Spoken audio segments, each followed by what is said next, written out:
is a deeper question altogether, which is, what do you desire? What makes you itch? What sort of a situation would you like? So I always ask the question, what would you like to do if money were no object? How would you really enjoy spending your life? Well, it's so amazing. As a result of our kind of educational system, crowds of students say, well, we'd like to be painters, we'd like to be poets, we'd like to be writers, but as everybody knows, you can't earn any money that way. Or another person says, well, I'd like to live an out-of-doors life and ride horses. I said, do you want to teach in a riding school? Let's go through with it. What do you want to do? When we finally got down to something which the individual says he really wants to do, I will say to him, you do that. And forget the money. Because if you say that getting the money is the most important thing, you will spend your life completely wasting your time.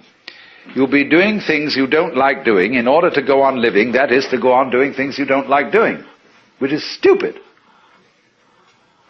Better to have a short life that is full of what you like doing than a long life spent in a miserable way. And after all, if you do really like what you're doing, it doesn't matter what it is, you can eventually you could eventually become a master of it. It's the only way to become a master of something, to be really with it. And then you'll be able to get a good fee for whatever it is. So don't worry too much. Somebody's interested in everything. And anything you can be interested in, you'll find others who are. But it's absolutely stupid to spend your time doing things you don't like in order to go on spending things you don't like, doing things you don't like, and to teach your children to follow in the same track. See, what we're doing is we're bringing up children and educating them to live the same sort of lives we're living, in order that they may justify themselves and find satisfaction in life by bringing up their children, to bring up their children to do the same thing, so it's all wretch and no vomit. It never gets there.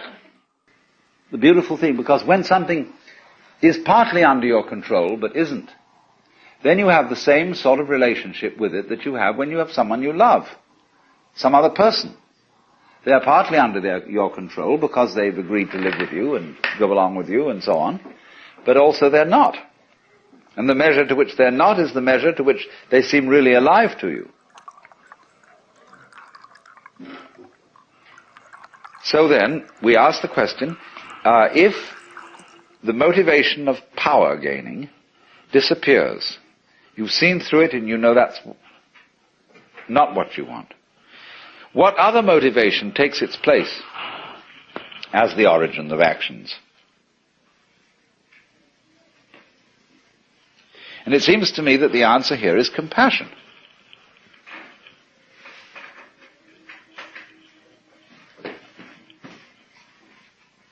Simply because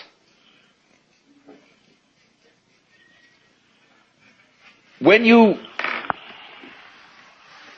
want to relate to another living being,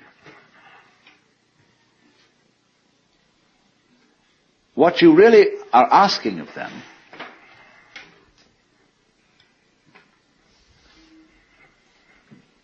is that they be in the same situation that you are. You want to meet and encounter someone else who has your problems, your fears, and your delights. You don't want a doll, you want another you, another self.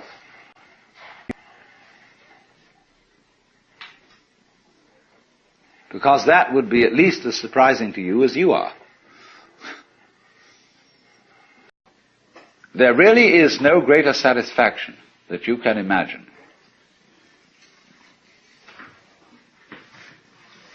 than that kind of personal relationship wherein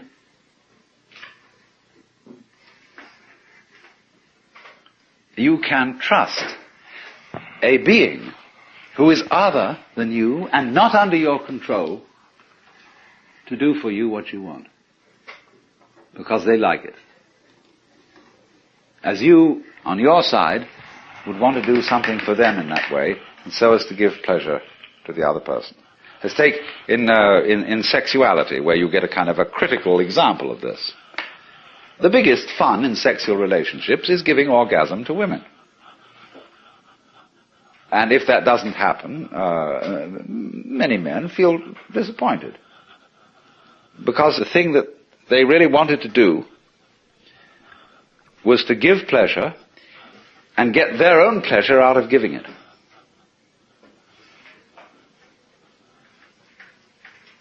Now that's compassion, in the real sense of the word. Feeling with and through someone else. Where the whole trick is that you lose control for a while of the situation and say, I throw the ball to you, now it's yours.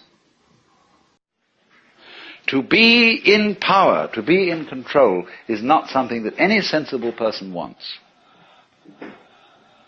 Imagine the situation of Big Brother. Mr. J. Edgar Hoover, Heinrich Himmler, to be glued day and night to a highly defended office with telephones, television screens, watching, peeking, spying on everyone and anything, getting all this information together. Why? You could never leave the office.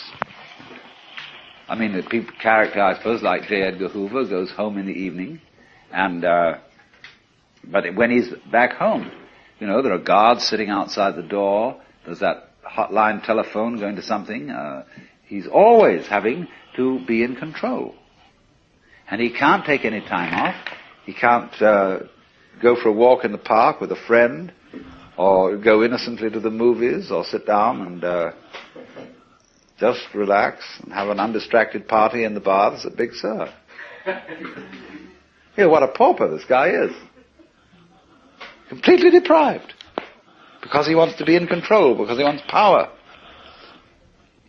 People are frustrated in love.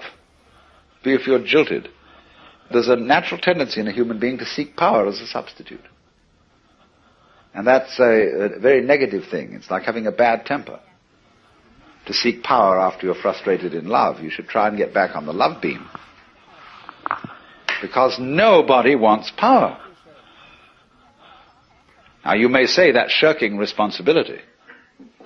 That if you were a really responsible person, you would go out for power and try to use power to the best possible advantage, for the benefit of all. And it's as if people came to the Buddha and said, Sir, we suffer terribly, and what are we going to do about that? And he replies, is it not true that you suffer because you desire? They said, well, maybe that makes sense. All right, he said, see if you can do without desire. And all those students go away and see if they can calm their desires. They come back and say, this is pretty difficult. Because we're animal beings and we have all these appetites to begin with. And then beyond that, we're in the unfortunate position of being aware of time, being aware of the future. And although it's advantageous to know about the future, in the long run it's depressing. Because we all know that we come to a bad end.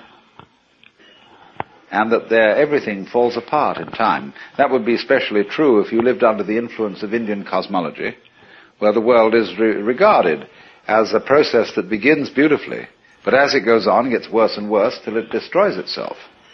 And then there's a long period of rest, and it starts out again, beginning beautifully, but getting worse and worse all the time. Everything runs down in time according to that cosmology.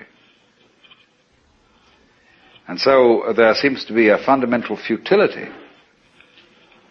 Desire for whatever it is that you want.